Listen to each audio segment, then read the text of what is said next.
what we focus on, we will attract into our lives. So if you focus on what you want rather than what you don't want, you'll get those things to you.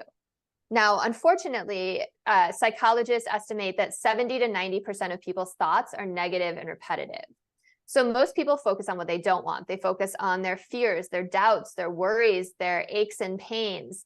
They focus on judging other people, on placing blame on other people. And the idea is that you're getting yourself stuck in this loop, right? You're manifesting more things into your life that are going to make you feel that way. So it's shifting your thinking so that you can use the universe to call this into your life. And I said I like to back things up with science, and I love quantum physics so much because it backs up so much of what spirituality and what mystics and teachers have been saying, and even ancient texts that go back a long ways. Quantum physics says that there is this quantum realm, this quantum field, and that every possible future, everything you can imagine and everything you can't, it all exists out there in a state of rest, just waiting for you to choose it. And so you choose it by using the law of attraction, right? By, I'm going to say vibrating at that frequency, which your listeners are probably going to be rolling their eyes, but it's about elevating your emotions to that state, because you can't create the life of your dreams from the life you're at now, from the vibration you're at now. But if you can choose that new future, it can become yours. So, quantum physics says that anything that you want, you can call into your life, which is a really empowering thought. People tend to get defensive sometimes, but you can be empowered instead by this. I've heard the phrase before, getting on a specific vibrational level to attract what it is that you want. How would you explain what that even means?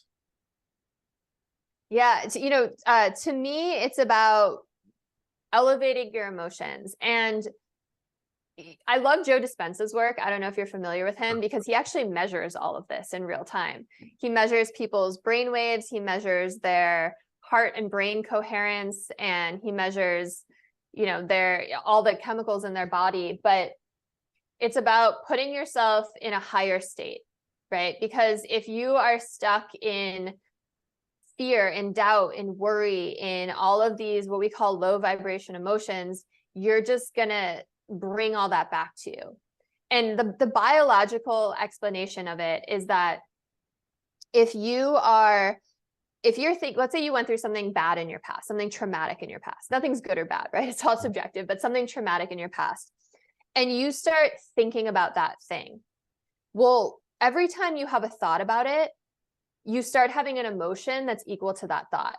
So you're feeling the same way that you felt in the past. And then if you're feeling that way, it makes you think that way. So you get caught in this loop, right? You're thinking about it, and you're feeling that way, and you're feeling that way, and you're thinking about it. And if this goes on long enough, your brain doesn't know the difference between that event actually happening and you just thinking about it as a memory.